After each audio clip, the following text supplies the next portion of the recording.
Emily Jerry was just 2 years old when she faced the most challenging battle of her young life, a fight against a rare and aggressive form of cancer. This bright-eyed child from Mentor, Ohio, had endured months of grueling chemotherapy, but by early 2006, she was on the brink of victory. Her doctors had brought good news. The cancer had shrunk significantly, and all that stood between Emily and a cancer-free life was one final round of chemotherapy. To celebrate this milestone, her parents, Chris and Kelly Jerry, planned something special, a trip to Disney World, where Emily could finally experience the joys of childhood that cancer had stolen from her. But what should have been a day of hope and celebration turned into a nightmare no one could have predicted. In a tragic twist of fate, an error in the hospital's pharmacy department led to a lethal dose of saline being administered during what was supposed to be Emily's final treatment. Instead of marking the end of her battle with cancer, this day would mark the beginning of a heartbreaking story of loss, grief, and a search for justice. So what could have gone wrong with a routine chemotherapy dosage? How does a simple saline solution turn deadly? Who was responsible for overseeing this critical procedure? And perhaps most importantly, what can be done to ensure that no other family has to endure such a tragedy? In early 2006, Emily Jerry, a bright-eyed 2-year-old girl from the small town of Mentor, Ohio, was in the midst of a courageous battle against a yolk sac tumor, a rare and aggressive form of cancer that typically affects young children. This type of tumor, though uncommon, is known for its rapid growth and the significant threat it poses to the lives of those it afflicts. The tumor's location in Emily's body required intensive treatment, which included rounds of chemotherapy, a grueling process for anyone, let alone a toddler.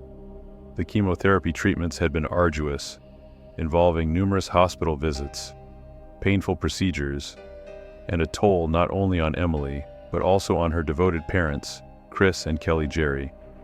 However, despite the challenges, the treatments were showing positive results. By February 2006, the tumor had notably shrunk, bringing a ray of hope to the family and the medical team alike. Emily's doctors, seasoned professionals in pediatric oncology, were cautiously optimistic. They believed that the final round of chemotherapy, scheduled for late February, would mark the end of Emily's treatment journey, a journey that had begun with so much fear and uncertainty. For the Jerrys, this news was nothing short of miraculous. The prospect of their daughter being cancer-free filled them with a profound sense of relief and joy. They began to imagine a future beyond hospital walls, free from the constant anxiety that had gripped them since Emily's diagnosis. The decision to schedule Emily's last chemotherapy session on her second birthday, February 26, 2006, was both symbolic and celebratory. It was a day meant to mark not only Emily's birth, but also her rebirth, a day that would signify the end of one chapter and the beginning of another, brighter one. To make the occasion even more special, the family planned a trip to Disney World, the quintessential destination for a young child. The thought of Emily meeting her favorite characters, exploring magical lands, and simply being a child again brought immense joy to Chris and Kelly. It was a dream that had sustained them through the darkest days of Emily's illness, a beacon of hope that had kept them going when despair threatened to overwhelm them. As Emily Jerry lay in her hospital bed at Rainbow Babies and Children's Hospital in Cleveland, Ohio, the day held immense significance for her and her family. It was supposed to be a milestone, a victory over the aggressive cancer that had invaded her small body. This was meant to be her final chemotherapy treatment, the last step before the family could finally breathe a sigh of relief and move forward with their lives.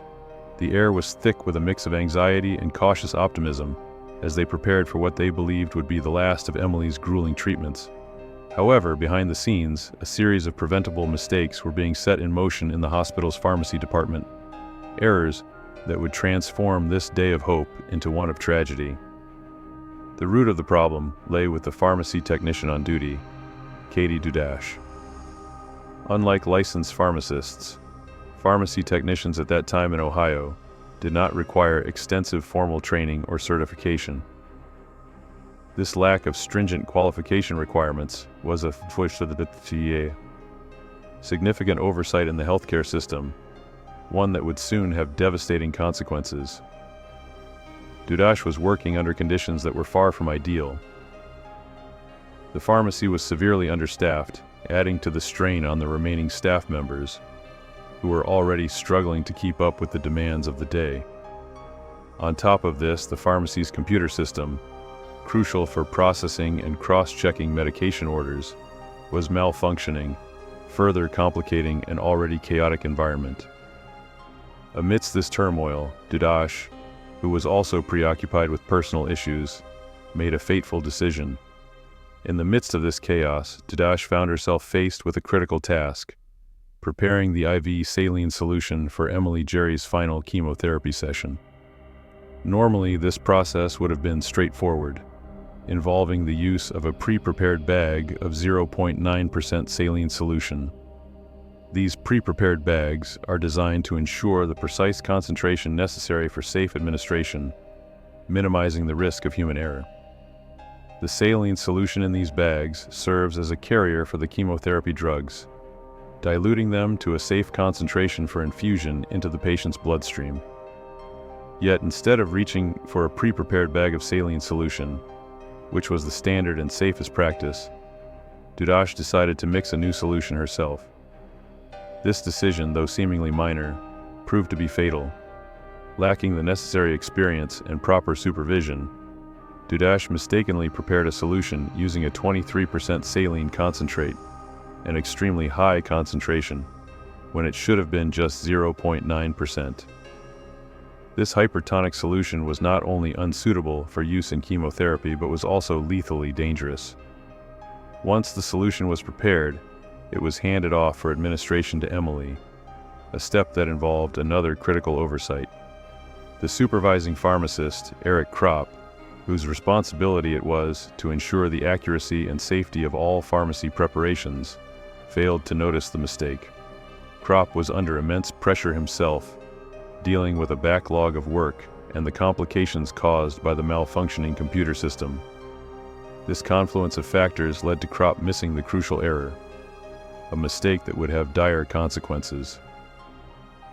The highly concentrated saline solution was administered to Emily intravenously as part of her chemotherapy treatment. Almost immediately, Emily's body reacted violently to the hypertonic solution. She experienced excruciating pain as the solution coursed through her veins, causing severe neurological damage. The hypertonic saline triggered cerebral edema, swelling of the brain, leading to catastrophic brain damage. Emily's condition rapidly deteriorated, and within moments she slipped into a coma. The medical staff, who had been preparing to celebrate the end of Emily's cancer treatment, were now frantically trying to save her life. Despite their best efforts, the damage caused by the hypertonic saline solution was irreversible. The swelling in Emily's brain was severe, and her neurological functions were compromised beyond repair. For 3 agonizing days, Emily remained in a coma, her family by her bedside, clinging to the hope that she might somehow recover.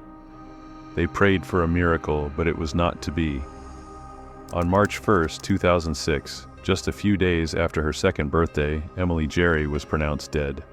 This heartbreaking outcome was not just the result of a single mistake, but a series of preventable errors that highlighted systemic failures within the healthcare system. Emily's death was a devastating loss for her family, and the aftermath of it extended far beyond the hospital and pharmacy where the fatal error occurred.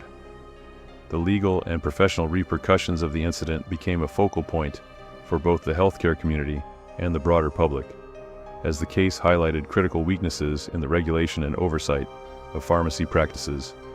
Eric Kropp, the supervising pharmacist on duty when the error occurred, faced the most direct consequences. As the pharmacist responsible for overseeing the work of pharmacy technicians, Kropp was held legally responsible for the failure to catch the critical mistake made by Katie Dudash. This oversight, which led to the administration of a lethal saline solution to Emily, was viewed by the court as a direct contribution to her untimely death. In May 2009, Kropp pleaded no contest to charges of involuntary manslaughter. The court's decision was based on the premise that, as a licensed pharmacist, Kropp had a duty to ensure the safety and accuracy of all pharmaceutical preparations under his supervision. His failure to properly supervise Dudash, who had mixed the dangerously hypertonic saline solution, was seen as a breach of this duty. During the court proceedings, Kropp did not attempt to excuse his actions. Instead, he expressed profound remorse, acknowledging the chaos and pressure that day, but also admitting that these factors did not justify the tragic outcome. On August 14, 2009, Kropp was sentenced to 6 months in prison, followed by 6 months of house arrest and 3 years of probation. Additionally, his pharmacist license was permanently revoked, effectively ending his career. The revocation of his license was a particularly severe penalty, as it barred him from ever practicing pharmacy again, a profession that demands meticulous attention to detail and an unwavering commitment to patient safety. The sentencing of Eric Kropp was met with a variety of reactions. Some saw it as a necessary and just measure to hold healthcare professionals accountable for their roles in fatal errors. In the view of these individuals, Kropp's failure to catch the error, despite the challenging circumstances, warranted serious legal consequences. On the other hand, many within the pharmacy community and beyond felt that Kropp was being unfairly scapegoated for broader systemic failures.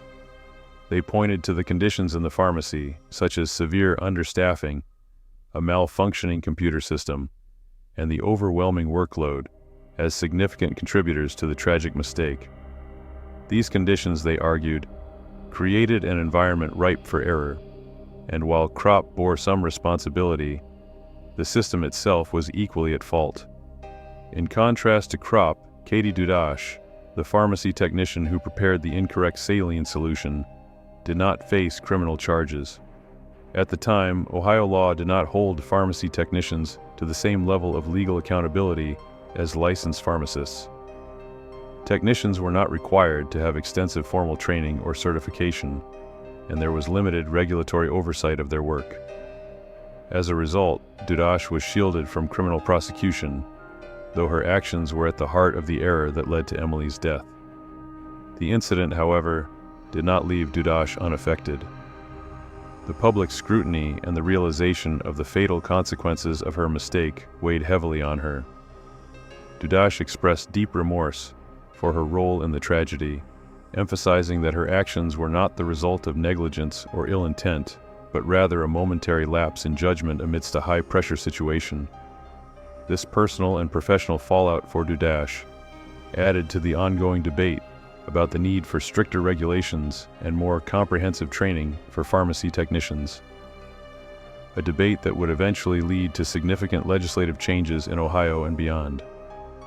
In the wake of Emily's death, Chris and Kelly Jerry were consumed by an overwhelming grief that seeped into every aspect of their lives.